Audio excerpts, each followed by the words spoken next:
अस्सलाम वालेकुम dear viewers, welcome to Sindhi infotainment. अज जी इन वीडियो में असां ॻाल्हि कंदासीं सिंध यूनिवर्सिटी जा जेके BA BSc BCom जा एनुअल साइड जा एग्ज़ाम थियण वारा आहिनि उन्हनि जी स्लिप कीअं डाउनलोड कजे।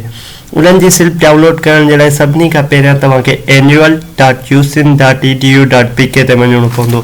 वरी मां रिपीट थो कयां, annual.usin.edu.pk।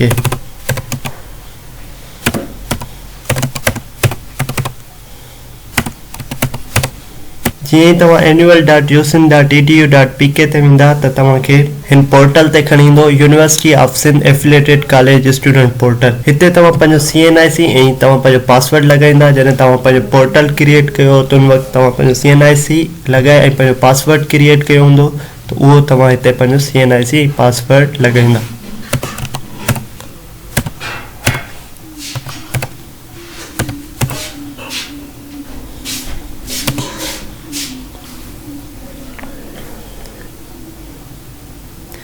जी तव्हां पंहिंजो CNIC पासवर्ड लॻाए लॉगिन ते क्लिक कंदा।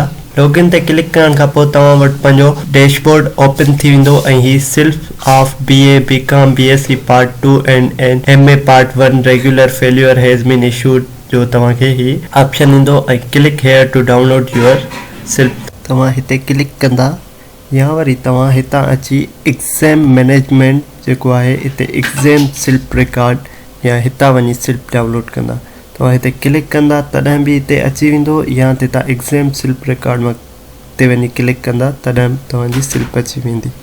हिते जीअं ई तव्हां क्लिक कंदव त तव्हांखे जेको आहे एग्ज़ाम फॉर्म रिकॉर्ड ॾेखारींदो। एग्ज़ाम फॉर्म रिकॉर्ड में ही सीरियल नंबर आहे, तव्हांजी फॉर्म ID आहे, हिते तव्हांजो पार्ट लिखियलु आहे पार्ट 1 या 2, exam type regular, exam year 2022, status verified. हाणे हिते ही लिखियलु आहे सिल्प डाउनलोड सिल्प, हिते डाउनलोड फॉर्म, हिते तव्हांजो फॉर्म डाउनलोड थींदो ऐं हिते तव्हांजी सिल्प डाउनलोड थींदी। जीअं तव्हां डाउनलोड सिल्प ते क्लिक कंदव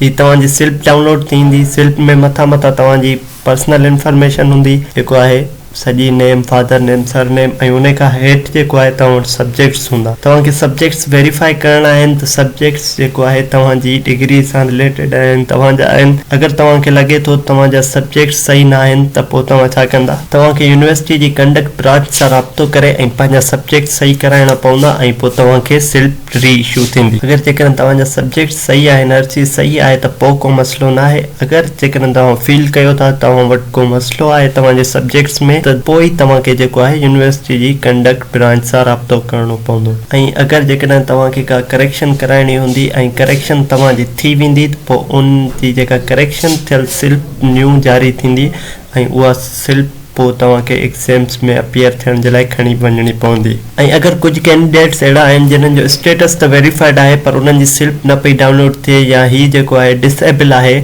ऑप्शन, उन्हनि जी सिल्प डाउनलोड न पई थिए त उन्हनि खे छा करिणो आहे, पंहिंजो फॉर्म annual.info@usin.edu.pk ते मोकिलिणो आहे ऐं पोइ उहे जेको आहे हिननि जो चेक करे ऐं सिल्प उन्हनि खे इशू कंदा। अगरि फॉर्म ई तव्हांजो वेरीफाइड न आहे त उनजो ॿियो कोई इशू आहे ऐं उहो तव्हांखे यूनिवर्सिटी एडमिनिस्ट्रेशन सां राब्तो करे ऐं जल्द सां जल्द सॉल्व कराए ऐं पंहिंजो जेको आहे इशू रिज़ोल्व कराए ऐं सिल्प जनरेट कराइणी पवंदी। पर अगरि तव्हांजो स्टेटस वेरीफाइड आहे त पोइ तव्हांखे जेको आहे पंहिंजो फॉर्म annual.info@usin.edu.pk ते मोकिलिणो आहे। उमेद था कयूं तव्हां सम्झी विया हूंदा त जेको आहे एनुअल एग्ज़ामिनेशन जी सिल्प कीअं डाउनलोड कजे।